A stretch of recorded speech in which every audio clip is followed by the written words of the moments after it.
Je voudrais, avant d'aborder notre sujet, que nous lisions ensemble un psaume assez court, qui évoque la vision d'une famille que Dieu bénit. C'est le psaume 128e. Psaume 128.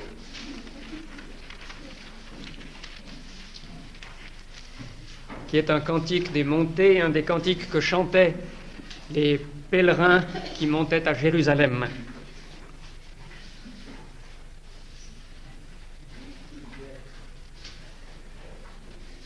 Heureux tous ceux qui craignent l'Éternel et marchent dans ses voies.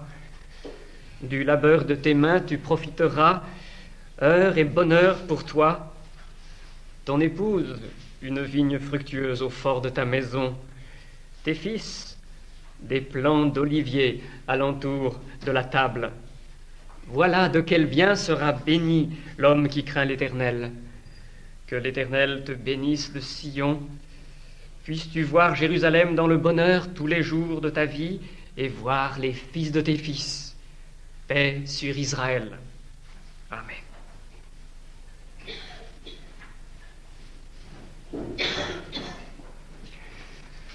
Du rôle de la famille dans l'initiation chrétienne des enfants, nous aurions pu parler sans doute plus tôt dans le programme de cette semaine. Un certain ordre logique aurait pu y conduire, mais l'ordre qui a été préféré me semble plus sage, car le problème n'est pas des plus faciles, et c'est sans doute l'un des plus lourds d'importance parmi tous ceux que nous devons voir ensemble. Nous pouvons prendre conscience du poids de la question d'un point de vue très pratique par différentes considérations. Si vous voulez vous reporter aux statistiques avec la froideur parfois nécessaire aux responsables des communautés chrétiennes, vous vous rendrez compte du très haut pourcentage dans la plupart de nos communautés de membres d'Église provenant de foyers croyants. Si vous préférez considérer le vécu dans ses aspects pathétiques ou dramatiques, alors pensez au drame des parents chrétiens qui voient à un moment donné leurs enfants se détourner de la vie éternelle. Je pense qu'il doit y avoir peu d'épreuves plus douloureuses pour quelqu'un qui est au Seigneur que cette vision à laquelle on assiste impuissant. L'enfant qu'on aime prenant le chemin de la mort. Je suis père de famille, j'ai 3 enfants et je tremble de devoir exposer le sujet qui m'a été confié. Je n'estime n'avoir aucune leçon à donner à qui que ce soit sur le chapitre, et j'espère en recevoir de vous aujourd'hui dans tous nos entretiens. Si j'ai accepté de résumer les données bibliques sur le sujet, c'est pour saisir l'occasion de les revoir moi-même. Et je crois que le travail que j'ai fait avant de me présenter à vous a été riche et enrichissant pour moi. Que l'Écriture soit pour nous tous la lampe à nos pieds. Je poserai 3 thèses préliminaires qui baliseront le terrain, en quelque sorte, qui nous permettront de bien repérer notre problème. Pour le christianisme du Nouveau Testament, me semble-t-il, la foi n'est pas héréditaire. Premier point. Deuxième point, contrebalance, qui fait complément. Deuxième point, il y a une solidarité spirituelle de la famille. Et troisième point, l'enfant n'est pas, il devient une personne. Nous nous accorderons sans peine, je pense, pour nier que la foi soit simplement affaire de tradition familiale, voire de transmission naturelle. Rappelons-nous cependant que cette idée reste encore très répandue. Pour monsieur tout le monde, on est chrétien parce qu'on est de chrétiens, de parents chrétiens. Je me rappelle la petite illustration que Billy Graham employait à Paris pour combattre cette façon de voir très répandue encore. Il disait, le fait d'être né dans un garage ne fait pas de vous une automobile. Nous savons que pour l'Écriture sainte, pour Pierre par exemple, ce qui se transmet par la voie de l'hérédité, ce n'est pas la vie nouvelle, c'est la vaine manière de vivre que nous avons héritée de nos pères. Pour Paul, nous sommes tous par nature des enfants de colère. Notre mot français nature a la même origine que le verbe naître. Par nature, cela veut dire de naissance. Nous sommes par nature coupables. Enfant de colère veut dire non pas coléreux, mais sous la juste colère de Dieu. Tous coupables. Vous vous rappelez le psaume 51, la prière de David, qui, bien qu'il ait été issu d'une famille fidèle, confesse: j'ai été conçu dans le péché, pécheur, dès ma conception, dès le début de mon être, dès la racine de ma vie.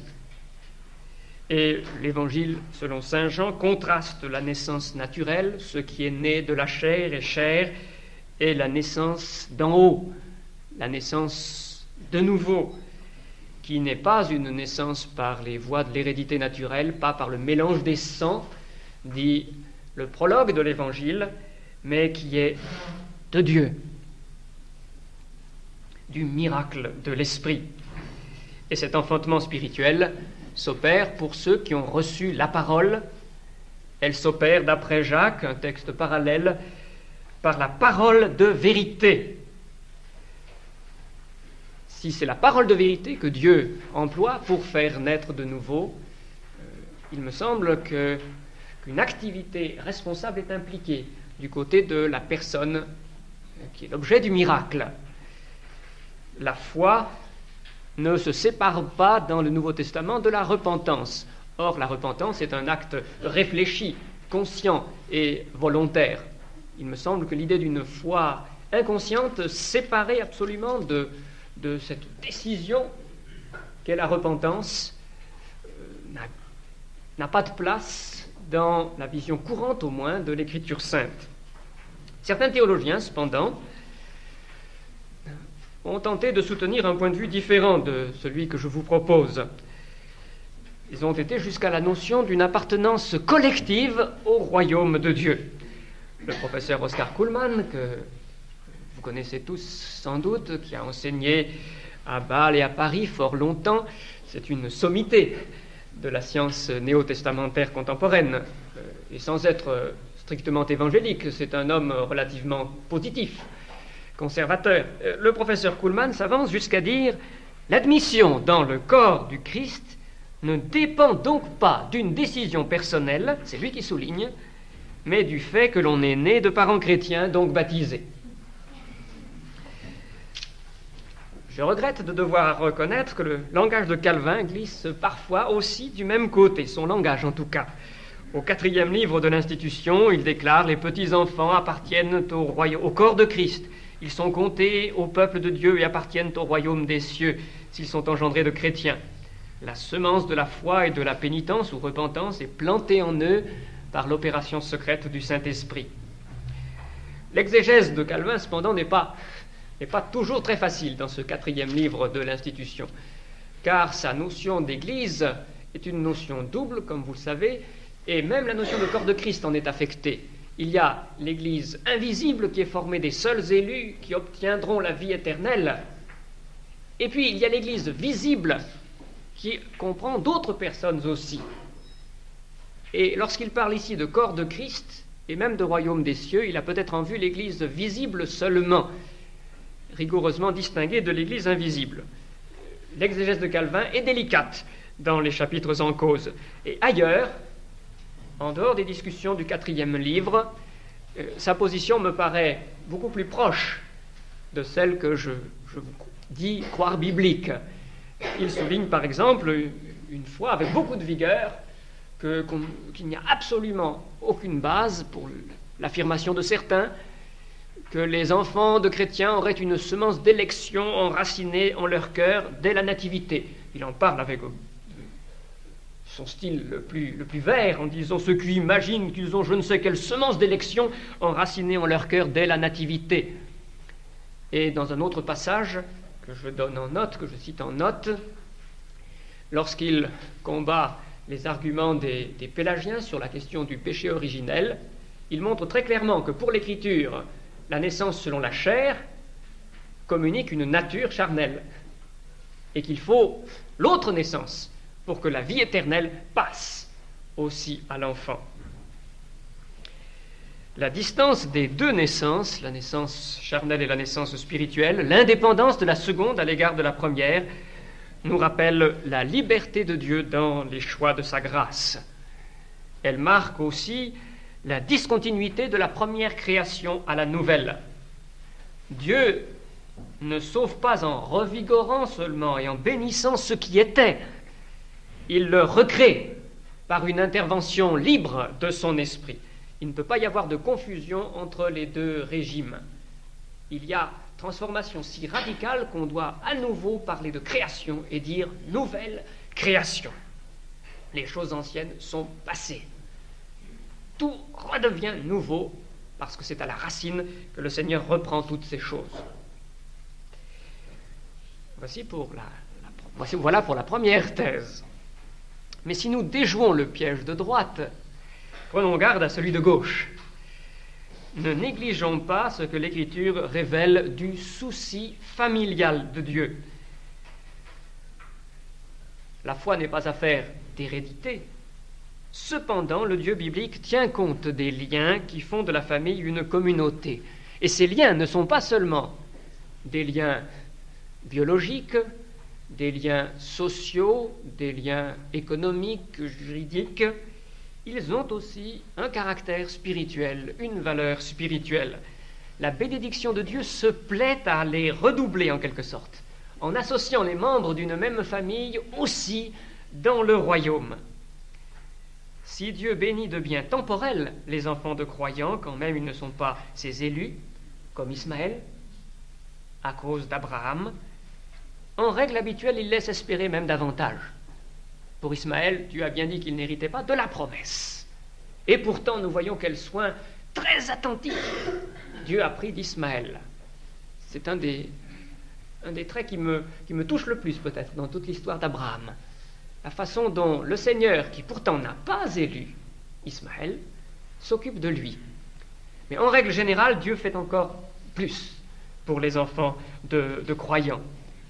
Très souvent, et nous serions sans doute un grand nombre ici à pouvoir en témoigner, il leur fait la grâce du salut même de la vie éternelle. À mon avis, on ne peut pas se baser pour l'affirmer sur un texte très souvent cité à cet effet, le texte de l'apôtre Paul dans sa discussion de la première épître aux Corinthiens, « Vos enfants sont saints ».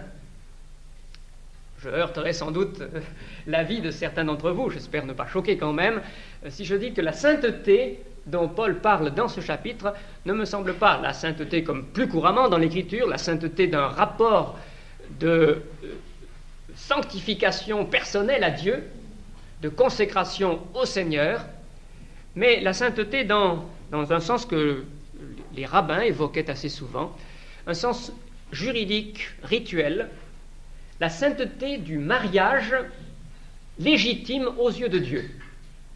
Il s'agit, je crois, dans ce passage, qui parle de questions concernant la vie conjugale, le mariage, etc., je crois que l'apôtre Paul parle dans ce passage aux Corinthiens de la légitimité du mariage, de la sainteté du lien conjugal comme tel. Le problème qui se posait aux Corinthiens était le suivant. La nouvelle création avait eu lieu pour eux. Ils étaient en Christ, mais le conjoint, la conjointe qu'ils avaient épousée avant la conversion, était encore dans les ténèbres, encore dans la sphère de Bélial. Et ils étaient troublés par une association avec quelqu'un maintenant aussi loin d'eux spirituellement. L'apôtre Paul leur avait sans doute dit ce qu'il leur répétera dans la seconde épître aux Corinthiens, qu'entre le temple de Dieu et les idoles, il ne peut y avoir aucun rapport. Ne vous mettez pas sous un même joug avec les infidèles. Alors, sous un même joug, le joug par excellence, c'est le mariage, puisqu'on parle précisément de joug dans l'expression conjugale. Le mot conjugal vient de joug. Alors, ils étaient troublés. Devons-nous nous séparer de notre conjoint? Et l'apôtre Paul leur dit, mais non. Le conjoint non croyant est sanctifié par le conjoint croyant. Dieu considère que le lien conjugal est légitime, parfaitement propre et net devant lui. Il le reconnaît comme un lien conjugal entièrement valide. Le rapport reste sacré et saint. Ça ne veut pas dire que le conjoint sera nécessairement sauvé, non. L'apôtre Paul dit, tu n'as aucune assurance là, Dieu ne s'est pas engagé formellement, tu ne peux pas être sûr que ton conjoint sera sauvé. Il le dit dans ce passage. Mais le mariage est valide, le conjoint est sanctifié. Et il ajoute, vous savez bien, si cela n'était pas ainsi, mais vos enfants seraient des bâtards. Vos enfants seraient des enfants illégitimes. Et vous vous rappelez la sévérité de la loi de l'Ancien Testament pour les enfants nés de façon illégitime. L'apôtre Paul, là, leur dit « Vos enfants sont saints ». Dans ce contexte, je pense qu'il veut dire « Ce sont des enfants légitimes aux yeux de Dieu, parfaitement légitimes ». C'est ainsi que je comprends ce passage, donc je ne l'invoque pas, ce passage, pour soutenir la thèse que je vous propose, qu'il y a une solidarité spirituelle de la famille. Mais d'autres passages attestent le rapport positif de l'œuvre de la grâce aux liens familiaux, non seulement dans l'Ancien Testament, qui donne tant d'importance à la foi des pères, mais aussi dans le Nouveau. Les récits de conversion par maisonnée dans le livre des Actes ne nous montrent personne venant au salut sans une foi personnelle, mais ils décrivent une bienfaisante contagion et de la grâce et de la foi. L'Esprit a fait jouer pour le salut la solidarité des petites communautés domestiques. Dieu se sert de nos liens d'amitié et tout spécialement des liens qui unissent les familles dans l'œuvre de sa grâce. Et le texte le plus frappant peut-être nous vient de l'apôtre Paul, écrivant à Timothée au soir de sa vie. Il parle de la foi sincère qui est en Timothée et qui résidait déjà en sa grand-mère Loïs et sa mère Eunice. Il parle également de ses propres ancêtres qui l'ont précédé dans la voie de la piété et de la prière. Il est frappant que Paul ait écrit ces choses tout au soir de sa vie. Je crois avoir observé autour de moi que le sens de la famille et de la solidarité spirituelle de la famille est souvent plus vif chez les personnes âgées qui méditent en quelque sorte sur l'ensemble de leur vie, sur les voies de Dieu dans l'ensemble de leur vie et qui pensent à la succession des générations. Alors, ces témoignages ne remettent pas en cause la distinction que nous avons d'abord mise en valeur. L'Écriture ne parle pas d'une foi héréditaire. Dans le cas de Timothée, l'apôtre Paul sait très bien se désigner, lui l'apôtre, comme le père spirituel de Timothée. Si Dieu donne aux enfants de suivre leurs parents dans le royaume, la bénédiction n'a rien d'automatique. L'orage suit parfois le cours de la rivière, les eaux d'en haut épousent le cheminement des eaux d'en bas, mais la liaison reste libre. C'est parce que la grâce n'est pas l'antithèse de la nature, parce que le Rédempteur est aussi le Créateur, que la nouvelle création est aussi restauration, que Dieu se plaît à confirmer les grâces de cette vie dans l'économie de la vie éternelle. Notre première thèse, nous l'avons rattachée au fait qu'il y a une différence, une distinction, une discontinuité entre la première création et la nouvelle création. Nous avons refusé dans notre première thèse qu'on confonde les deux. Et maintenant, nous devons, pour soutenir la deuxième thèse, remarquer que si il ne faut pas les confondre, il ne faut pas non plus les opposer, comme si la première création et la nouvelle création étaient deux œuvres antagonistes. C'est le même Dieu. Et la nouvelle création, c'est la nouvelle création des choses anciennes qui sont recréées pour être restaurées. Il y a la pensée dans l'Écriture du rétablissement de toutes choses. Et c'est pourquoi le lien familial, sans être une assurance, une garantie automatique de salut pour les enfants, joue souvent dans l'œuvre de Dieu et l'œuvre de grâce, de rédemption de Dieu. Troisième thèse, l'enfant n'est pas mais devient une personne. Entre sa naissance et sa régénération, si Dieu veut bien l'opérer en lui, le statut de l'enfant ne se confond pas purement et simplement avec celui de l'adulte incrédule. L'enfant qui n'est pas encore né de nouveau n'est pas simplement dans la situation de l'adulte qui refuse de croire. En effet, comme on nous l'a dit hier soir avec beaucoup d'humour, si les adultes sont souvent de grands enfants, l'enfant n'est pas un petit adulte, n'est pas un adulte en miniature. C'est une thèse scripturaire, une thèse biblique. L'enfance se distingue qualitativement de la maturité, pas seulement en quantité. L'enfant n'est une personne qu'en puissance. Il devient graduellement lui-même, c'est-à-dire responsable de lui-même. C'est ce qui caractérise la personne, la capacité de répondre de ses actes. D'après l'étymologie latine, l'enfant, infans, est celui qui ne peut pas parler pour lui, qui ne peut pas répondre de ses actes. Je crois que l'Écriture confirme la leçon de cette étymologie latine. Plusieurs fois dans l'Écriture, nous voyons qu'il y a deux états principaux, l'enfance et l'âge adulte. La jeunesse n'est pas un troisième état, c'est une transition dans la pensée biblique. Et l'enfance se caractérise par l'incapacité de parler pour soi, d'agir d'une manière responsable. Les parents de l'aveugle né, qui fut guéri par Jésus, présupposent cette conception. Lorsqu'ils répondent au chef juif, il a l'âge, interrogez-le lui-même. Ce n'est plus à nous, ses parents, de répondre pour lui, il répond de lui-même parce qu'il a l'âge. Il serait un petit enfant, nous devrions répondre pour lui. Dans l'Ancien Testament, la formule clé, c'est celle-ci: les enfants ne discernent pas le bien et le mal. Et c'est pourquoi on ne peut pas les rendre pleinement responsables. Leurs parents répondent pour eux.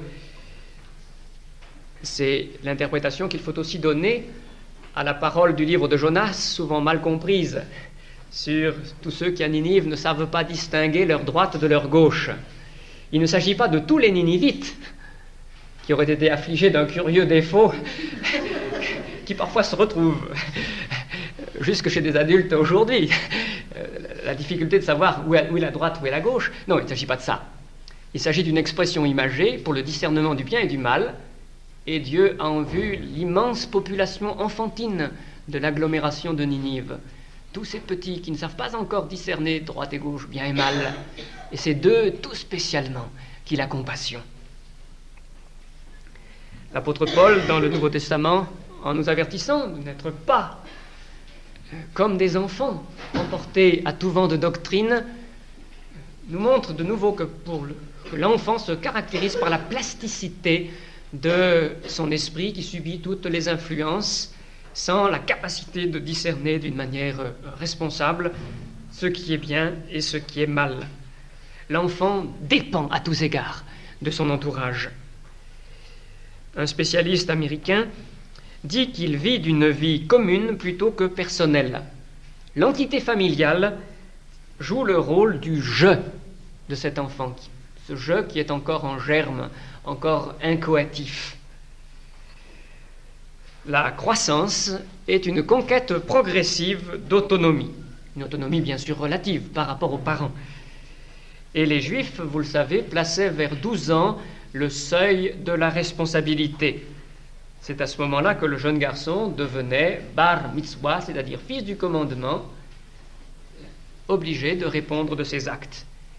Jésus, me semble-t-il, a confirmé la justesse de cette pensée des Juifs en montant à 12 ans au temple et en se déclarant à ce moment-là responsable des affaires du Père Céleste, de l'accomplissement d'une mission personnelle. L'irresponsabilité de l'enfant comme enfant lui permet de participer, par exemple, au culte et aux gestes de la piété sans hypocrisie, alors qu'il n'a pas accédé encore à une foi personnelle. Je crois que c'est un point assez important. Vous avez peut-être été gêné dans l'évangélisation des enfants ou dans la vie familiale par le fait que vous fait dire des paroles et exprimer des choses par les enfants qu'ils n'ont pas encore vécues au fond d'eux-mêmes d'une manière personnelle. Si un adulte fait cela, c'est de l'hypocrisie. Pour l'enfant, ce n'en est pas. Parce que l'enfant, on n'a pas encore un jeu autonome et responsable. Et l'entité familiale joue le rôle de ce jeu. Donc s'il participe au geste de la piété, dans le culte de famille par exemple, il n'y a pas chez lui d'hypocrisie. Le principe est donc important. L'évangélisation de l'enfant doit savoir accompagner sa maturation. Elle doit le conduire à la décision, à l'engagement. Car s'il n'est pas encore, il devient une personne, il la devient. Et la personne est en train de se former. Il se peut qu'elle s'engage dès la plus tendre enfance. Une personne encore mal dégagée de la dépendance familiale peut néanmoins s'engager déjà dans la vie éternelle. Mais quel tact ne faut-il pas à l'évangéliste? Robert Somerville, que certains d'entre vous connaissent peut-être, Robert Somerville avertit dans un article sur notre sujet contre la tentation de faire de chaque récit biblique un message d'évangélisation, et il demande à l'éducateur de faire attention à la fragilité de l'enfant pour que la réponse ne soit pas donnée à un homme. Il est facile de contraindre psychologiquement des enfants et de les conduire à des décisions, mais il faut une décision qui soit de Dieu et devant Dieu. Avec ces remarques, nous touchons au comment. Comment la famille, c'est-à-dire, pour simplifier, les parents, sans une assurance présomptueuse qui prétendrait percer le secret de l'élection, mais avec une confiance paisible dans la miséricorde du Père céleste, comment la famille peut-elle se prêter à l'œuvre de la grâce chez les enfants? Comment les parents chrétiens agiront-ils pour marcher dans le sens de la bénédiction?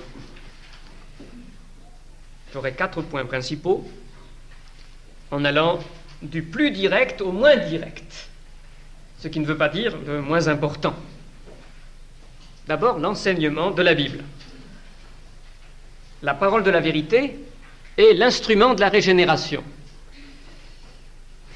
Donc, c'est à sa communication aux enfants que nous devons d'abord penser. Et vous le savez, la parole de vérité, c'est ce que l'Écriture nous communique. L'Écriture confie clairement aux parents la responsabilité d'instruire leurs enfants dans la voie qu'ils doivent suivre. Le Deutéronome fait suivre le premier et grand commandement de celui d'inculquer sans relâche les paroles de Dieu aux enfants. Et le livre des Proverbes évoque plusieurs fois l'enseignement religieux du père et de la mère, tous les deux. M. Tervel soulignait tout à l'heure que certains imaginent l'évangélisation des enfants une tâche spécifiquement féminine. Il est remarquable que l'Écriture y engage à la fois le père et la mère. Et je crois que pour nous, qui sommes ici en responsabilité paternelle, c'est une parole qui peut faire mal même. Nous pensons si facilement que la maman s'en occupera bien. Je crois que la sagesse de la Bible est encore une fois admirable. Loïs et Eunice avaient appris la Bible dès son plus jeune âge à Timothée. Remarquez que là, il s'agit justement des femmes. Il s'agit de la mère et de la grand-mère. Mais peut-être parce que le père n'était pas croyant, il semble avoir été d'origine grecque. Quand le père fait défaut, Dieu peut bien sûr combler tout le déficit et compenser dans sa sagesse et sa miséricorde. Mais cela n'exonère personne des responsabilités que le Seigneur met sur lui. Le professeur René Wölzel de Strasbourg, que certains d'entre vous connaissent sans doute, souligne que l'éducation israélite était essentiellement de caractère familial et que cette éducation était d'abord scripturaire. Le culte de famille a longtemps fait la force, la robustesse du christianisme protestant. J'essaierai. Le culte de famille a longtemps fait la force du christianisme protestant. Mais l'habitude de ce culte semble aujourd'hui souffrir d'une érosion désastreuse. L'habitude, en quelque sorte, s'effrite. Quelles que soient les raisons de cette évolution, je ne vais pas les chercher, il nous faut réagir avec la dernière énergie. Il faut démasquer le mensonge humaniste d'une neutralité abstentionniste. Vous savez, ces gens disent « Oh, je ne veux pas lui parler pour ne pas l'influencer. Ce ne serait pas juste, ce ne serait pas impartial. » C'est un mensonge qui correspond à la philosophie de ce siècle, radicalement étrangère à l'Écriture sainte. Celui qui n'est pas avec moi, dit Jésus, est contre moi. Il n'y a pas de neutralité. Si l'enfant n'est pas baigné de la lumière du soleil de justice, alors il est livré à toutes les maladies des ténèbres. Le Dieu de ce siècle n'est que trop content pour le prendre dans ses filets, et lui, il ne s'abstient pas. Il faut aussi corriger l'erreur pédagogique qui ferait attendre que l'enfant puisse comprendre. Parfois, les parents disent « mais il ne peut pas comprendre encore, il ne peut pas comprendre ». Alors je ne lui parle pas, j'attends encore quelques années. L'erreur en cause est double. Il y a d'abord que les enfants comprennent bien davantage que ce que nous croyons. Parce qu'ils ne l'expriment pas comme nous pensons qu'ils n'ont pas compris. Ils comprennent beaucoup. Et puis, l'erreur alors est aussi une erreur quant à la façon dont les enfants apprennent à comprendre. L'enfant apprend par la méthode du bain, de l'osmose, de l'imprégnation, de l'empreinte qui se fait sur lui. C'est comme ça qu'il apprend à parler. Il est dans un bain de paroles qu'au début, bien sûr, il ne peut pas saisir. Mais peu à peu, il apprend à parler et c'est la meilleure méthode, au point que les techniques de pointe dans l'apprentissage par l'audiovisuel des langues modernes essaient de reconstituer pour des adultes cette méthode naturelle d'apprentissage. Ainsi, même si l'enfant ne comprend pas, il est bon qu'il soit immergé dans un climat de pensée biblique, de piété biblique.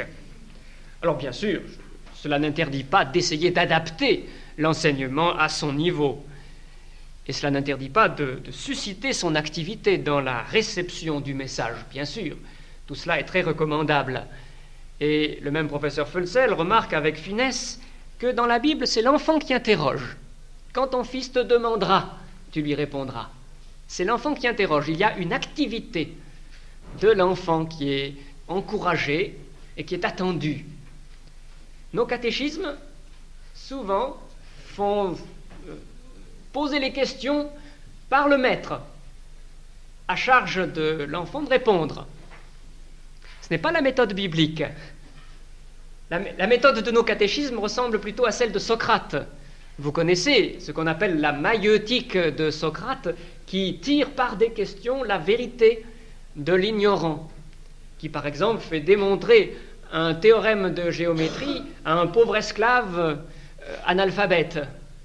Par ces questions, derrière la méthode de Socrate, il y a cette conviction que la vérité est déjà dans l'homme, que dans une existence d'avant la naissance, c'est en tout cas comme cela que Platon a compris les choses, l'âme de la personne a contemplé les idées éternelles et qu'il faut lui en faire se ressouvenir.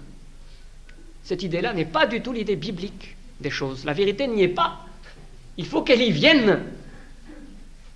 Et c'est la parole qui pourra la faire pénétrer.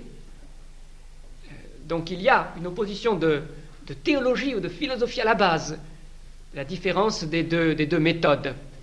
Bien sûr, les deux peuvent pratiquement s'entremêler. L'enfant pose une question et puis vous lui reposez une question, mais gardons la vision biblique des choses bien à l'esprit et rappelons-nous que quant à la méthode, la Bible nous offre aussi des suggestions très, très précieuses.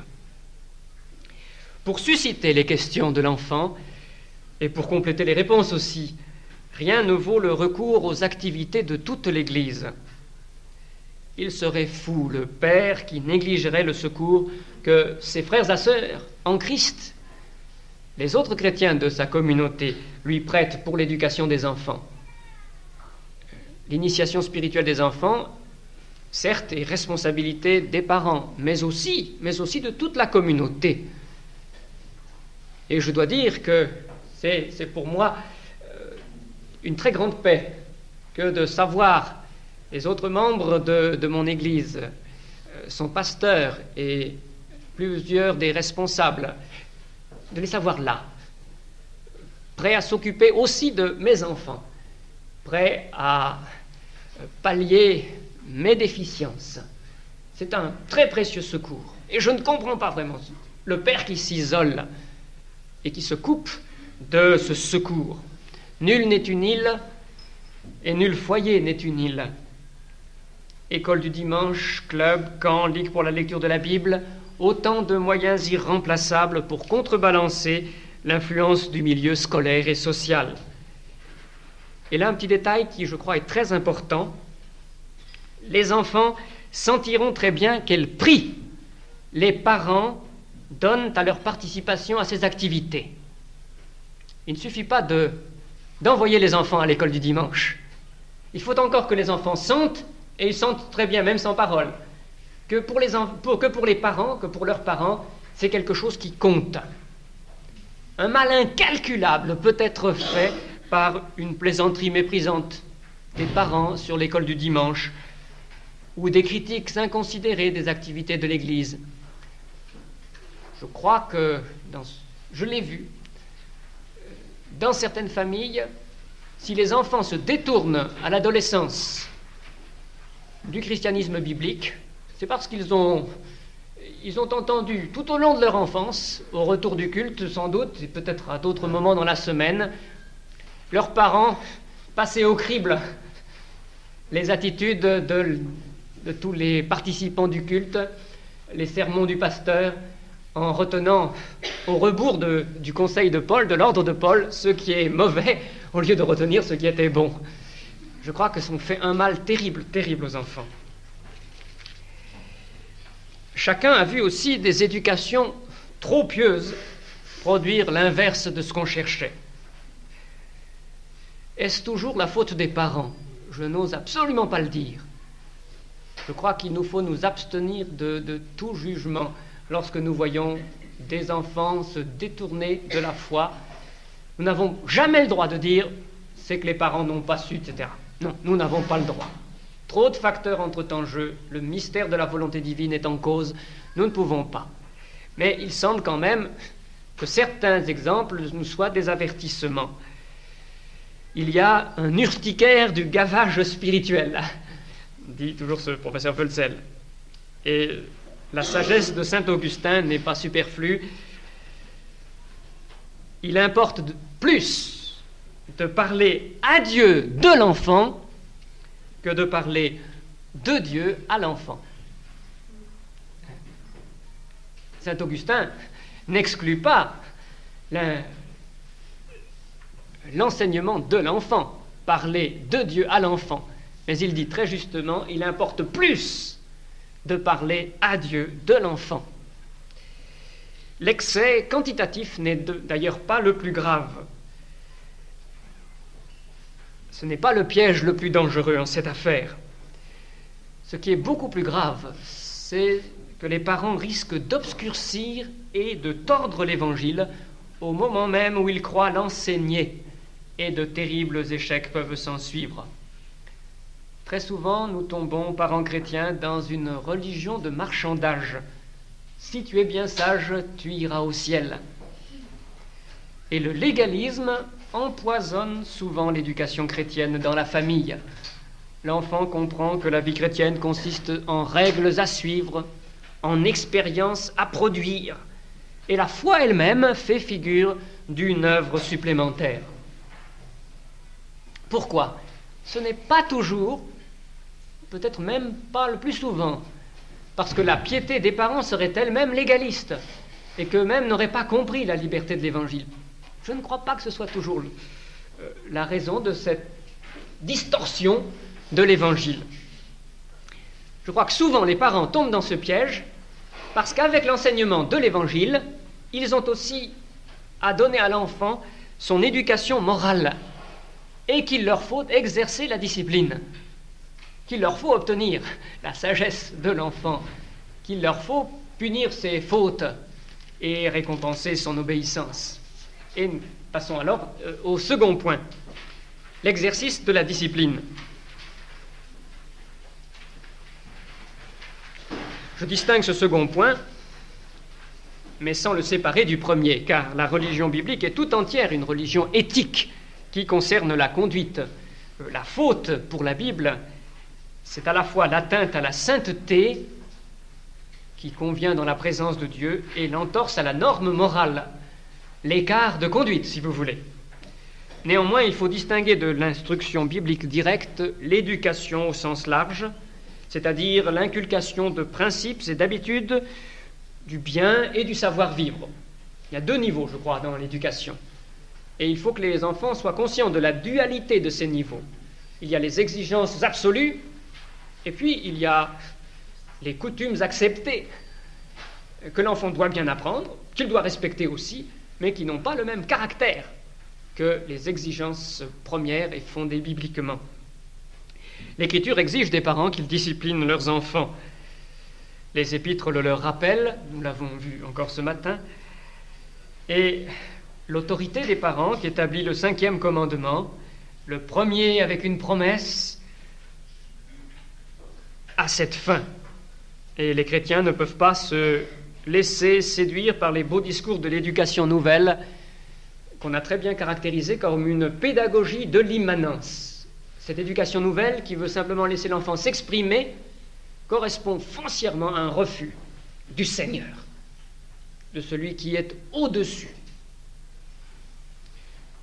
Je me rappelle que pendant les événements de mai 68, dans la région parisienne, près de l'école où allaient mes enfants, enfin, il y avait une école maternelle et puis une école primaire tout à côté, le jardin d'enfants et puis l'école primaire. Il y avait des graffitis sur les murs que certainement des enfants avaient tracés, et il y en avait un qui se lisait de cette manière: éducation sans autorité. Et autorité était écrit A-U-T-O-R-I-T-E-E. Ça en disait long. Le maintien de l'autorité parentale est le combat aujourd'hui de la foi chrétienne contre l'humanisme. Et si les parents ont le droit de commander à leurs enfants, ce n'est pas en vertu d'une supériorité de force ou de sagesse ou même d'expérience, c'est en vertu d'une institution divine. Je crois que ce point doit être très clair dans notre esprit, et il le sera aussi dans l'esprit de nos enfants. Autrefois, les parents se prévalaient surtout de la supériorité de leur expérience. J'ai des années d'expérience derrière moi, je peux parler de ces choses. Aujourd'hui, les enfants, quand on leur dit ça, rient au nez, en tout cas ceux, disons, d'âge adolescent. Parce qu'ils savent bien que l'expérience devient un handicap plutôt qu'un avantage. Aujourd'hui, les choses changeant si vite, celui qui a appris il y a 10 ans est moins efficace que celui qui vient d'apprendre. Il est en quelque sorte borné, limité, paralysé par l'habitude qu'il a prise. Alors lorsque vous parlez au jeune homme, en tout cas, de la valeur de l'expérience, mais il juge, lui, que si on faisait ces choses de votre temps, c'est une raison pour ne plus les faire comme ça. Ce n'est pas, pour la vision biblique, l'expérience qui donne l'autorité aux parents, bien qu'elle puisse avoir quand même des avantages, même aujourd'hui, c'est l'institution du Seigneur. Il faut aller jusqu'aux racines, et c'est là la racine. C'est le Seigneur qui confie cette charge aux parents. Éduquer, c'est aussi corriger. Les Égyptiens disaient, paraît-il, les oreilles du jouvenceau sont placées sur son dos, il écoute quand on le bat. La Bible aussi met les points sur les i, et chacun connaît ces proverbes bien frappés, c'est le cas de le dire, sur les vertus de la baguette et sur la folie native que seul le fouet peut dompté, la folie est attachée au cœur de l'enfant, la verge de la correction l'en fera sortir. Le tort d'Élie, le grand prêtre, ne fut pas de se taire devant les forfaits de ses fils. Il les a réprimandés. Le tort d'Élie, qui fut puni d'une manière si sévère par Dieu, fut d'avoir réprimandé sans punir, sans sévir. Et les malheurs de David avec ses fils nous étonnent-ils quand nous constatons son indulgence avec ses fils, avec Amnon, avec Absalom? Vous vous rappelez la manière dont David reste inerte après l'horrible crime que son fils Amnon vient de commettre, après le viol de sa demi-sœur. David ne fait rien. C'est éloquent. Ça nous montre que David, avec son cœur large et sentimental, n'avait pas su exercer la discipline dans sa famille. Évidemment, c'était une nombreuse famille, avec la polygamie de cette espèce de harem qu'il avait constitué. Les problèmes étaient multipliés. Mais quand même, nous voyons ici l'inéluctable moisson de ce qui a été semé. L'inertie de David produit ces déviations terribles chez ses fils. Et seul Salomon se conduira mieux, qui a été confié au prophète, dont Nathan sera l'éducateur. Le père doit donc discipliner, les parents doivent discipliner. Mais le père biblique n'est cependant pas le père romain, le pater familias, qui possédait son enfant comme une chose, qui avait le droit de le faire mourir sans que personne puisse protester. Le droit du père sur le fils dans l'Écriture n'est pas absolu. Déjà, le livre des Proverbes avertit contre un châtiment excessif, et Paul a soin, nous l'avons vu ce matin, lorsqu'il exhorte les enfants à l'obéissance, d'ajouter à l'adresse des pères « N'irritez pas, n'exaspérez pas vos enfants ». Il sait trop bien avec quelle habileté plutôt, la volonté de puissance, la volonté de la chair, prend même des textes bibliques pour prétexte d'une tyrannie cruelle, même dans des foyers très évangéliques. Corriger n'est pas écraser. Un autre problème surgit alors pour les parents chrétiens. Quelle place faire au pardon? Et en particulier au pardon gratuit, sans aucune condition. Dès que le pardon est demandé, Dieu l'accorde. Et toute peine est remise sur le champ. Quelle place faire à ce pardon dans le processus de l'éducation des enfants? Jésus ne commande-t-il pas de pardonner 70 fois 7 fois plutôt? Peut-on appliquer cette règle à l'éducation des enfants? Imaginez-vous que votre fils casse 20 fois le même carreau dans la journée. Si vous lui pardonnez 19 fois à sa seule demande, que ferez-vous la 20e pour ne pas aller jusqu'à 77? Le père de la parabole n'a-t-il pas accueilli le fils prodigue sans infliger aucune sanction, après avoir au commencement cédé sans résister à son insolence? Pour la parabole que nous rapporte l'évangile de Luc, Josel répond bien. Il souligne que cette parabole n'est pas une parabole pédagogique, elle ne nous renseigne pas sur ce que Dieu fait, sur ce que les pères doivent faire, mais sur ce que Dieu fait, au contraire. Vous savez, les paraboles ne sont pas simplement des illustrations prenant des exemples terrestres pour confirmer des vérités spirituelles. Beaucoup de paraboles nous présentent quelque chose de très choquant, quelque chose qui ne se fait pas sur terre, qui n'arrive pas sur terre, pour que l'étrangeté du royaume nous frappe. Donc nous ne devons pas prendre toutes les paraboles comme des illustrations. Cependant reste le problème. Le père, les parents, vivent du pardon de Dieu, qui est un pardon sans condition, un pardon sans sanction. Il parle de ce pardon à son fils. Que doit-il faire? lorsque son fils désobéit et à foi répétée, quelle place faire au pardon?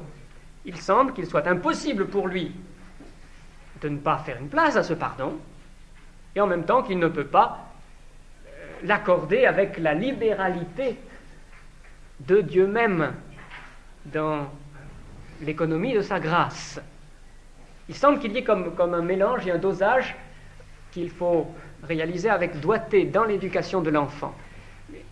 Mais c'est gênant d'avoir ainsi un mélange. Je crois que deux analogies peuvent nous aider à l'admettre. Deux analogies peuvent nous montrer la situation intermédiaire entre la loi et l'évangile, si vous voulez, que l'éducation des enfants peut avoir. La première analogie, c'est celle des alliances provisoires qui préparaient la conclusion de l'alliance éternelle en Jésus-Christ. L'alliance en Éden, l'alliance de Dieu avec l'humanité au commencement, est une alliance de pure loi. C'est une alliance où Dieu donne un commandement. Si ce commandement est transgressé, la sanction s'abattra. C'est tout ce qui est dit. L'alliance en Jésus-Christ est une alliance de pure grâce. Son principe est celui de la générosité entière. À celui qui demande, Dieu donne. Les alliances qui ont été instituées par Dieu entre les deux, pour préparer l'alliance en Jésus-Christ, revêtent, me semble-t-il, un caractère mixte. Si vous prenez en particulier l'alliance avec Noé et l'alliance du Sinaï, vous remarquerez qu'elles ont une composante de loi et qu'elles ont une composante de grâce, comme entremêlées. C'est l'apôtre Paul lui-même qui nous le fait voir dans le chapitre 10 aux Romains, lorsqu'il cite le Pentateuque, lorsqu'il cite Moïse lui-même, pour illustrer le principe de la loi et pour illustrer le principe de l'Évangile. Vous vous rappelez que l'apôtre Paul prend une première parole de Moïse, celui qui fera ces choses vivra par elles, pour illustrer le principe de la loi. C'était dans la loi de Moïse, dans le système de l'alliance sinaïtique. Mais l'apôtre Paul va en chercher une deuxième qui parle le langage de la foi, dit-il, dans le Deutéronome. Ne dis pas dans ton cœur, qui montera au ciel, qui descendra au séjour des morts. La parole est près de toi, dans ta bouche et dans ton cœur. C'est la parole de l'Évangile que nous prêchons, dit-il. L'apôtre Paul, donc, va pêcher chez Moïse même, dans le document de l'Alliance sinaïtique, des versets qui définissent les deux principes de la loi et de l'Évangile. Parce que je crois que ces deux principes sont comme entremêlés dans le système sinaïtique, en tant qu'il est préparatoire, justement. D'une part, vous avez l'aspect de loi. Voilà ce qu'il faut faire. Il faut obéir, accomplir ceci, cela, pour être agréé de Dieu. Et puis, d'autre part, l'aspect de grâce qui est enseigné, par exemple, dans le système des sacrifices. Comment allez-vous pouvoir, sans l'avoir mérité, revenir à Dieu? Comment allez-vous le trouver favorable alors que vous avez péché? Ces deux aspects sont là. Première analogie d'une situation donc intermédiaire. Deuxième analogie, c'est celle de la magistrature, qui n'est pas réservée à une seule époque. Le juge, le magistrat, le juge, est établi par Dieu pour prononcer la peine, même si, personne privée, il pardonne gratuitement. En tant qu'il est juge, il a une loi appliquée, c'est sa mission de juge, et il doit indiquer le châtiment. Il pourra, si vous voulez, payer en son nom personnel l'amende qu'il inflige au coupable. Ça, c'est ce qu'il fera personnellement. Il pourra là agir dans la liberté du pardon gratuit. Mais en tant que juge, il n'aura pas le droit de ne pas appliquer la loi, de ne pas infliger l'amende. Dans la situation du juge chrétien, il y a ainsi une dualité.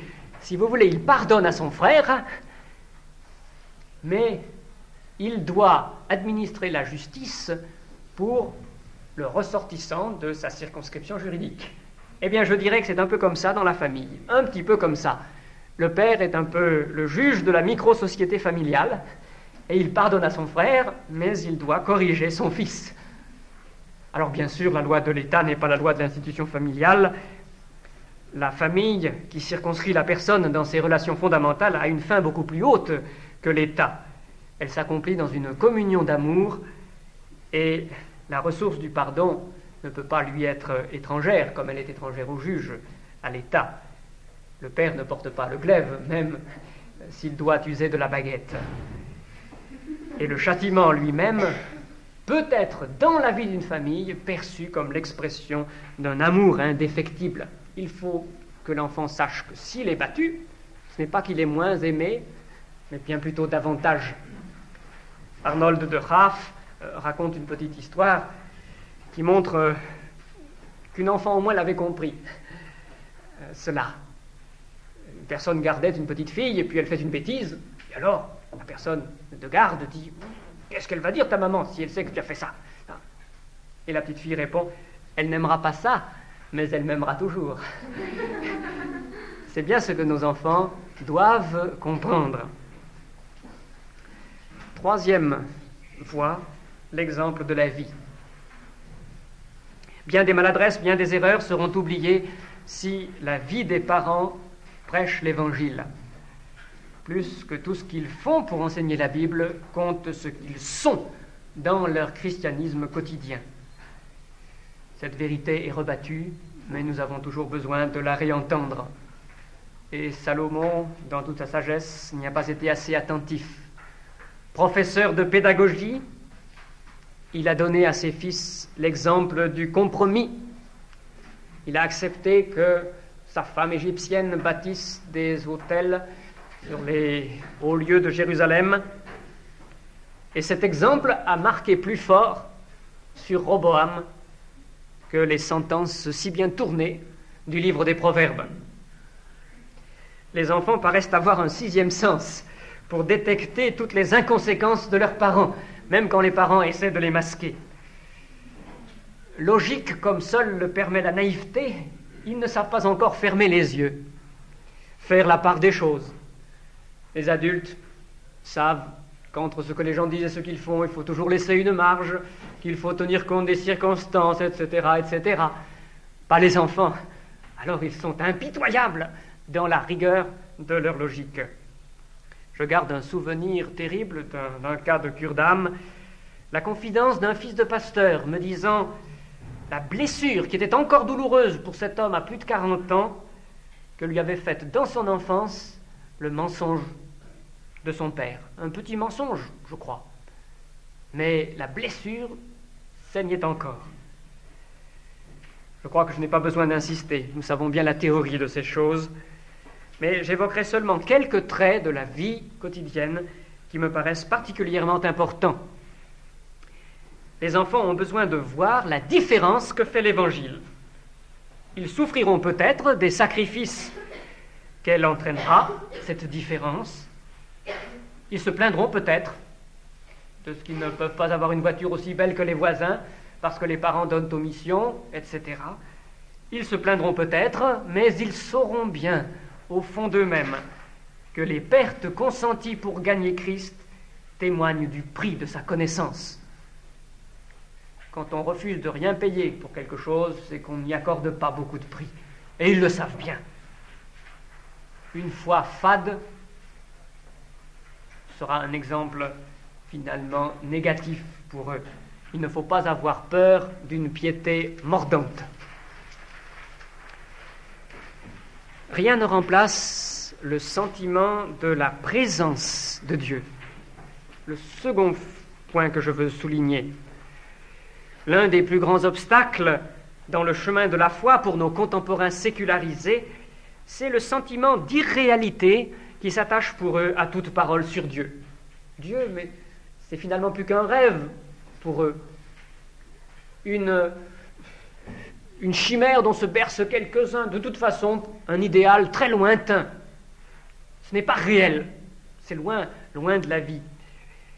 Et les théologiens qui ne veulent plus parler que d'une présence en creux, une présence sur le mode de l'absence, j'en connais comme ça, ne font que les confirmer dans leur jugement. Si la foi est un jeu si compliqué, pensent nos contemporains, eh bien il y a d'autres amusements.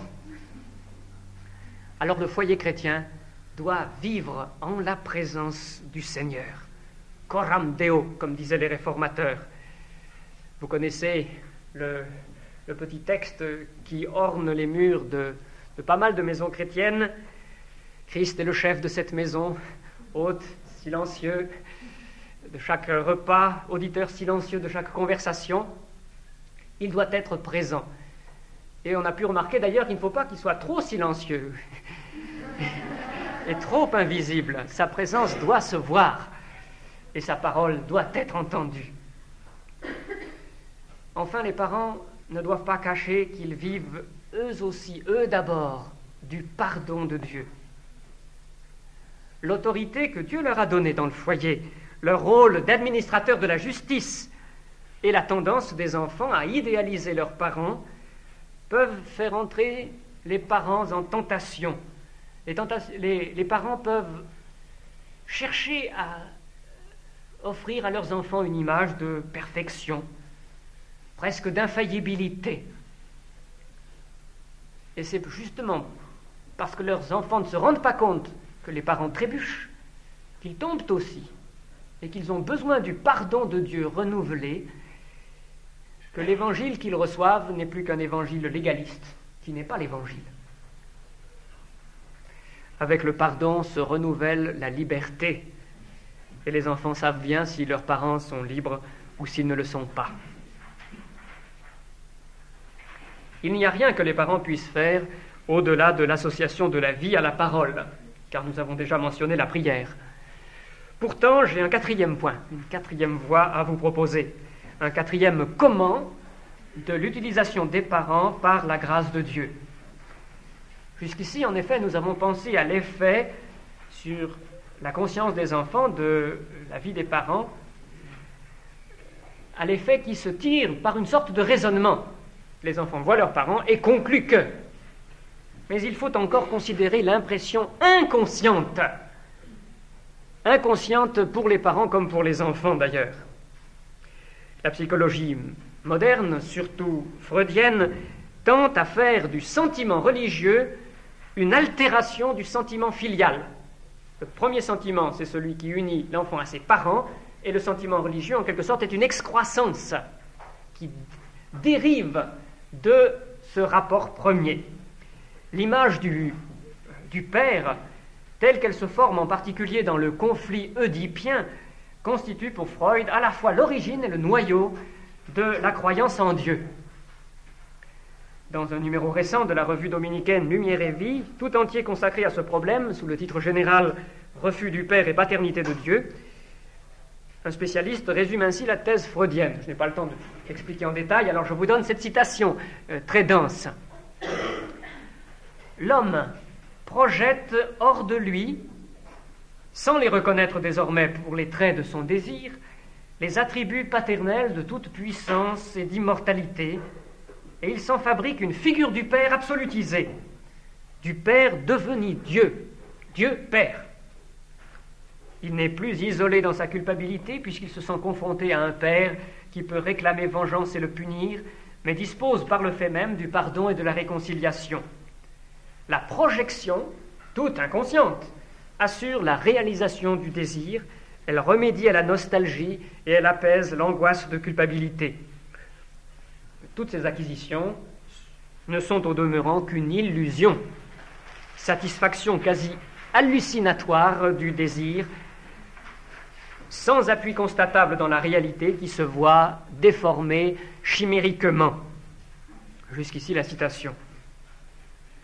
Je pense que vous êtes suffisamment instruits des idées de Freud pour savoir ce qu'est le Oedipe, la situation où tout se décide, selon Freud, dans le triangle des rapports de l'enfant à son père et à sa mère.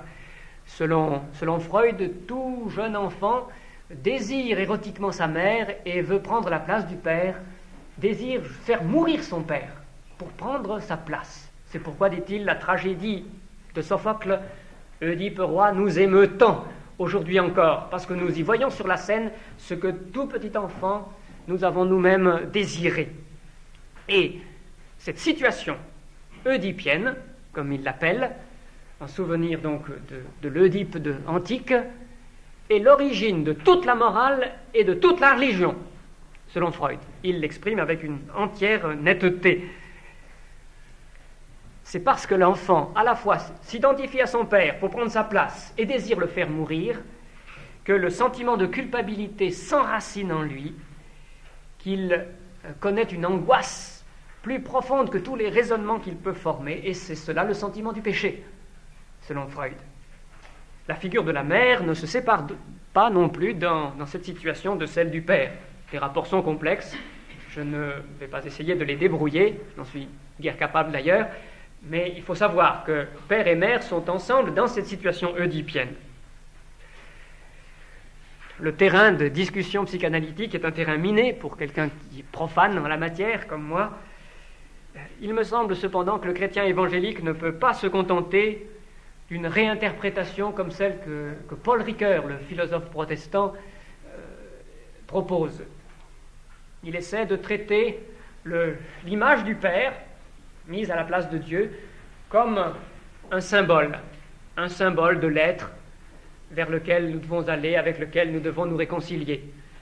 Seulement cette valeur simplement symbolique aux images de la paternité le conduit finalement à une sorte de panthéisme. Ce n'est pas un Dieu véritablement distinct du monde, un Dieu personnel, que ce symbole va nous permettre de connaître, mais c'est l'être dans lequel nous nous réenracinons en quelque sorte. Je crois que le chrétien évangélique ne peut pas se contenter de cette réinterprétation de Freud.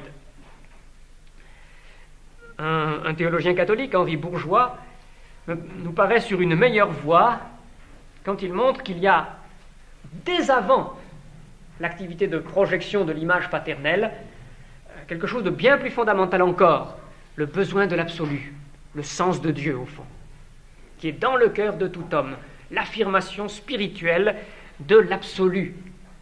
Il y a d'abord cela, et ensuite alors l'image du Père intervient pour donner comme une forme plus précise à ce sens de Dieu qui est enraciné en chacun. Et ensuite encore, montre ce théologien, de manière, je crois, heureuse, tout le message de la Bible est là pour corriger. Dieu, montrant dans l'histoire et dans ses discours bibliques ce qu'il est, corrige alors l'image qui s'est formée. Et ainsi, nous pouvons aboutir à une connaissance véritable de Dieu. Je crois qu'il faut aller encore plus loin que ce théologien catholique et que Völzel, une fois de plus, a le mot juste. Il dit que foncièrement, ce n'est pas le sentiment religieux qui est une altération du sentiment filial, qui dérive du sentiment filial, mais bien plutôt le contraire. Il y a d'abord le sens de Dieu, et ensuite, comme une sorte de projection, alors vers le bas, il y a le rapport aux parents. C'est ce que l'Écriture enseigne, en particulier dans le texte si frappant de l'Épître aux Éphésiens, au chapitre 3 et au verset 15. Vous savez que l'apôtre Paul dit là que toute famille, littéralement patria, tire son nom du Père céleste, pater. Nous pourrions dire, je crois, que toute paternité, pour garder la même famille de mots, toute paternité tire son nom du Père céleste. Et le nom dans la Bible, vous savez que ce n'est pas simplement une étiquette collée du dehors. Le nom, c'est ce qui résume l'essence de quelque chose. L'essence de la paternité humaine dérive de la paternité divine. C'est elle qui est le modèle, c'est elle qui est l'origine, et c'est par dérivation et projection de cette paternité divine qu'il y a sur terre des pères. C'est, je crois, la fondation implicite du privilège du 5e commandement. Le 5e commandement, le premier avec une promesse, comme l'apôtre Paul le souligne, le seul dans le décalogue, est un peu la charnière. Vous savez que les premiers commandements concernent le service de Dieu. La deuxième série concerne le rapport au prochain. Mais le rapport aux parents est entre deux. C'est le commandement charnière parce que les parents sont comme les représentants de Dieu dans la famille. Honore ton père et ta mère. C'est encore un service de Dieu en quelque sorte, tout en commençant à être au service du prochain. Et c'est pourquoi, je pense, il y a cette promesse sur laquelle sans doute plusieurs groupes ont médité ce matin.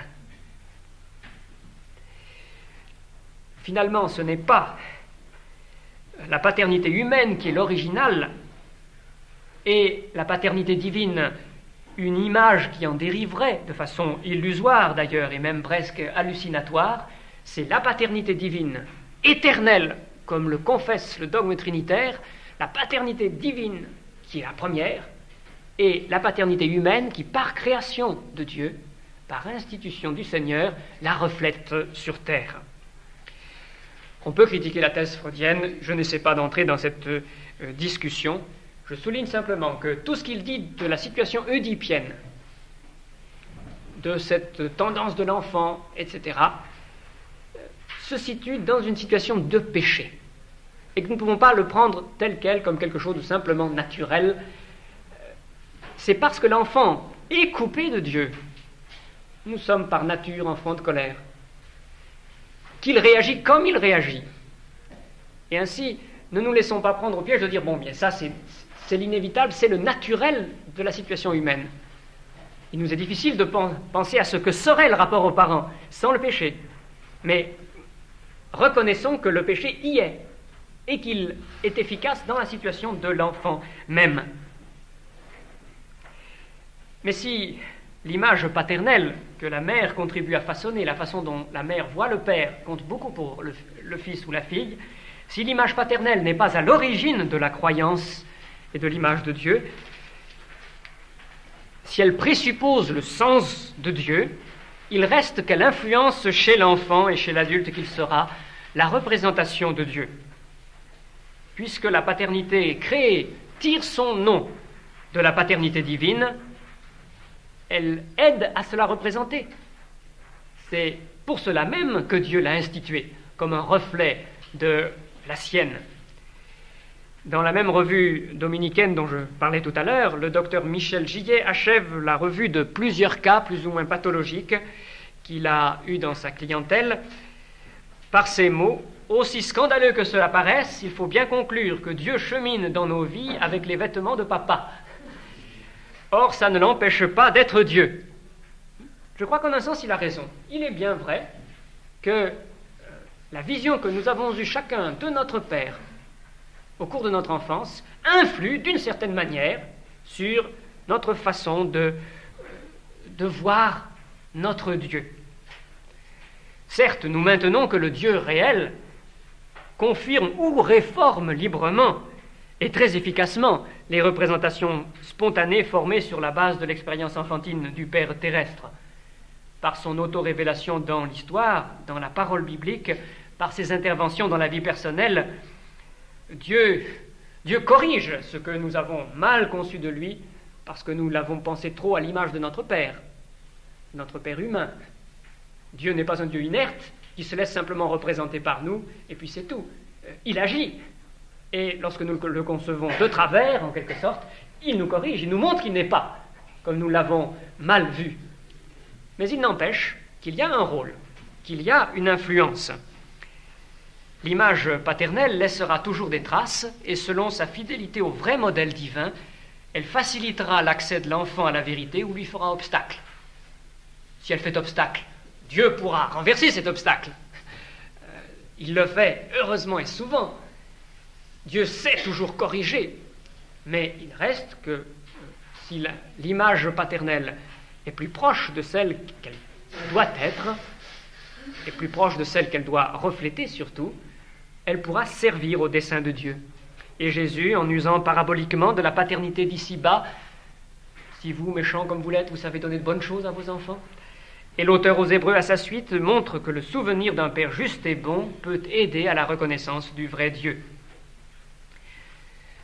L'impression inconsciente s'opère à l'aide de tant de facteurs enchevêtrés, si complexes qu'il est presque impossible d'élaborer un programme particulier pour tenter de l'améliorer. Mais nous soulignerons qu'il faut que le Père soit là. Plus que tel ou tel comportement, c'est l'équilibre des présences au foyer qui importe. Et la présence n'est pas simplement physique, vous le savez. On peut très bien être absent parce que caché derrière son journal. et emporté au Kamtchatka par les nouvelles que l'on lit, ou absent devant la télé. Il faut une présence, affirmation personnelle, attention. Un présent, c'est ce qui se donne. La présence, c'est un don de soi. Je crois que c'est l'équilibre des présences dans le foyer qui est décisif. 5 minutes de vraie présence comptent plus qu'une heure d'être là, simplement. Et si les deux parents sont présents, et s'ils sont en harmonie conjugale, je crois que l'influence sur les enfants sera saine et heureuse, car l'inconscient réagit profondément aux situations conflictuelles. C'est de paix qu'il a besoin. Que dire de plus? Nous ne pouvons que répéter l'exhortation de l'apôtre « Soyez les imitateurs de Dieu ». Les parents ne peuvent imprimer une image qui serve bien à la révélation de Dieu que s'ils sont eux-mêmes une image ressemblante du Père Céleste. Or, au fond, nous n'avons rien dit d'autre depuis le début. Instruire dans l'Évangile et discipliner par la parole et par l'exemple. N'est-ce pas ce que le Père Céleste a fait pour nous tout au long de l'histoire sainte, ce qu'il a fait pour lui le premier? Parents, soyons les imitateurs de Dieu comme ses fils, ses enfants bien-aimés. Amen. Donc, je pense que nous avons 3 questions principales. La plus lourde et la plus difficile, c'est la première, celle des recours pratiques que nous avons lorsque l'image du Père est détériorée par des expériences traumatisantes de l'enfance. La seconde question, c'est celle du rapport avec le Père romain et l'usage de la verge. Je crois que c'est ce que nous avons ici, page 9 de l'édition allemande en tout cas. Et la troisième question concerne la présentation de Jésus comme l'ami. Quelle place peut-elle avoir? La première question, j'ai tenté d'y répondre dans le cours de l'exposé. Une image du Père juste, qui reflète l'image que la Bible nous donne de Dieu, est une aide. L'enfant viendra, disons, par un chemin plus aisé, plus facile à la connaissance du vrai Dieu. Mais ce n'est pas une condition indispensable, car Dieu peut remédier aux carences de la situation que le péché a introduite. Si le Père a manqué à sa tâche, à ses devoirs de Père, je pense que le besoin du Père véritable peut être d'autant plus fort dans le cœur de l'enfant. S'il a eu un Père absent, son besoin d'un Père qu'il puisse admirer peut être exacerbé. Et c'est aussi une préparation pour l'annonce de Dieu comme le Père qui comblera ses aspirations. Souvent, c'est sous la forme du témoignage que cela peut se présenter le mieux. J'ai raconté au groupe français un témoignage que j'ai traduit d'un jeune Anglais qui faisait de l'évangélisation en France dans le groupe les New World Singers. C'était un jeune dont le père naturel avait abandonné sa mère, qui ne l'a jamais connue, qui a été éduquée par quelqu'un d'autre, etc. Et qui présentait tout son témoignage en disant « J'ai eu 4 pères successivement. Mon père naturel que je n'ai pas connu, le père qui m'a élevé, que je respectais, le diable dont en fait je recevais l'inspiration, et puis finalement le Père Céleste. » Ce témoignage a porté.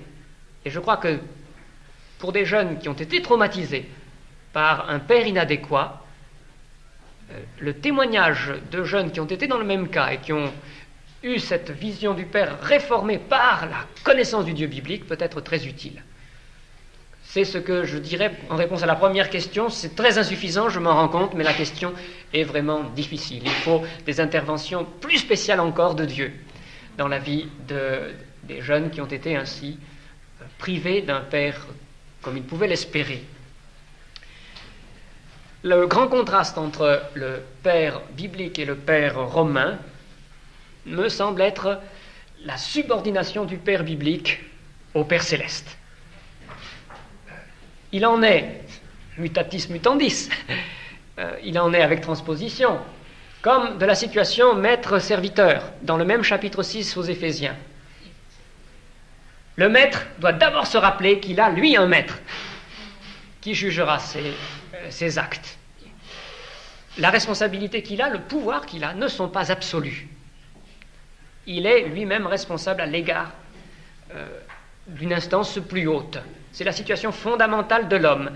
Il est libre, mais sa liberté est seconde. Il a une autorité, mais son autorité est seconde. Il est établi comme vice-roi sur toute la création visible, mais justement vice-roi seulement. Le Seigneur demeure le maître. Et nous pouvons en tirer la conséquence pour pratiquement tous les problèmes contemporains. Le Père romain est le maître absolu, pas le Père biblique, car c'est au Père céleste qu'appartiennent toutes les âmes, celle du Fils aussi. Et même quand il est enfant, l'âme du Fils, elle est au Seigneur, son Créateur. Il s'agit d'une personne, même si elle est incoative, qui est à l'image de Dieu, qui est faite pour un rapport direct à Dieu, et le Père humain, le Père et la Mère, ne sont pas les propriétaires, en aucune manière, les propriétaires de l'enfant. C'est, je crois, la différence fondamentale qui change alors le caractère de la discipline. Le caractère de la discipline, donc, est un caractère de soumission aux instructions de Dieu en vue de la rencontre directe de Dieu par l'enfant et de l'enfant par Dieu. Un service, en quelque sorte, de l'administration de la grâce de Dieu. Je crois que c'est ainsi qu'il nous faut prendre les textes du livre des Proverbes, qui soulignent la nécessité de la discipline, mais toujours dans les bornes que Dieu lui-même a fixées. Les parents devant se soumettre pour cela aussi à la volonté révélée de Dieu. Peut-être la question visait-elle plus spécialement les châtiments corporels. Je ne sais pas si le groupe allemand s'est particulièrement inquiété de l'aspect corporel des châtiments ou de la discipline. Je crois pour ma part que la Bible ne parle pas par image seulement lorsqu'elle dit la baguette, la verge, que les châtiments corporels ont leur place, que dans la croissance de l'homme, le corps, qui est la personne aussi, a besoin d'éprouver qu'il y a des lois et qu'on se fait mal quand on se cogne à ces lois, dans le domaine moral comme dans le domaine physique. On apprend à respecter les lois de la physique parce qu'on se cogne et qu'on se fait mal. On apprend à respecter aussi les lois morales parce qu'on se fait mal. Et tant que la personnalité ne s'est pas encore fortement composée et concentrée, la douleur, le mal, est ressenti sous sa forme physique. Donc je crois que la baguette a vraiment littéralement sa place. Mais je pense qu'on doit dire aussi que la croissance de l'enfant doit être la reconnue et que la part des châtiments corporels doit diminuer au fur et à mesure que la personne se constitue, quand l'enfant devient une personne. Troisième question, la présentation de Jésus comme l'ami. Je crois qu'elle est légitime, bien sûr. Je remarque pourtant qu'elle n'est pas au tout premier plan dans l'Écriture. Jésus ami. Oui, il y a Jésus frère, mais surtout Jésus Seigneur. Et il y a aussi le Père toujours, et je crains, je vous le confesse, sans avoir creusé vraiment cette question, je crains que notre évangélisation des enfants ne fasse pas assez sa place au Père céleste et à la Seigneurie de Jésus, qu'il y ait là un affadissement. C'est un peu comme si on parlait bébé, un évangile bébé. Et la Bible ne nous y encourage pas, je crois, me semble-t-il. Certains se demandent si, non contents de présenter l'évangile d'une façon trop puérile, une sorte d'évangile bébé, nous ne tendons pas aussi parfois à donner un évangile trop féminisé, même peut-être efféminé. Et si ce n'est pas la raison pour laquelle beaucoup de jeunes garçons, quand ils arrivent dans l'adolescence, quittent les groupes de jeunes, les clubs que nous essayons d'organiser. Il y a effectivement dans le personnel qui s'occupe de l'évangélisation des enfants un pourcentage élevé de dames, et on peut se demander si l'évangile présenté n'est pas parfois un évangile tronqué de sa virilité, au fond. Je crois que le problème est un problème, là encore, très très vaste. il y a un symbolisme maternel et féminin religieux que beaucoup de religions ont, disons, célébré, que la Bible a refusé. C'est quelque chose d'intéressant à remarquer. Au fond, je crois que les symbolismes maternels ont été utilisés dans les religions toujours dans un sens de panthéisme et de mysticisme. Le symbolisme féminin invite à s'abandonner aux forces obscures, à s'endormir en quelque sorte dans le sein de la terre. Alors que les symbolismes paternels, le père représentant l'autorité, la loi, la décision, les symbolismes paternels vont avec toutes les religions qui mettent l'accent sur la responsabilité, sur un ordre objectif. Je crois que la Bible a choisi avec rigueur le symbolisme paternel parce que le Dieu de la Bible est un Dieu d'ordre, en effet. C'est un Dieu qui nous élève dans la responsabilité, virilement, même toutes nos sœurs parmi nous, virilement, et qu'il nous faut résister à la tentation des religions païennes d'une sorte d'abandon mystique au flot vital. C'est une tentation réelle et qui ressurgit. On peut dire que la drogue n'est pas sans parenté avec cette tentation-là. Ce n'est pas sans raison que les religions orientales, qui sont des religions d'abandon maternel au fond, ont tant de succès aujourd'hui, en même temps que la drogue se répand. La Bible met l'accent sur la responsabilité de la personne. Et si Dieu console, je suis très frappé de voir que Dieu console d'une manière extrêmement virile dans l'Écriture. Ce n'est pas un apitoiement qui nous fait, en quelque sorte, nous dissoudre dans un bien-être un peu liquide dans la Bible. Dieu console, mais juste assez. Et puis, prends tes responsabilités, combat. On rend les enfants douillets, incapables d'affronter les difficultés. Eh bien, Dieu, justement, ne nous adouillait-il jamais. Il nous a guéris. Souvent, bien, nous souhaiterions, n'est-ce pas, qu'il nous laisse ça, qu'il nous passe ça, mais non, il faut la décision, la responsabilité. J'en suis frappé. Alors je pense donc que la vision biblique met l'accent sur la responsabilité, la parole objective, nette, qu'on adopte de façon réfléchie, et que c'est cela surtout, bien plus que le pourcentage de collaborateurs masculins ou féminins dans le travail des enfants qui compte.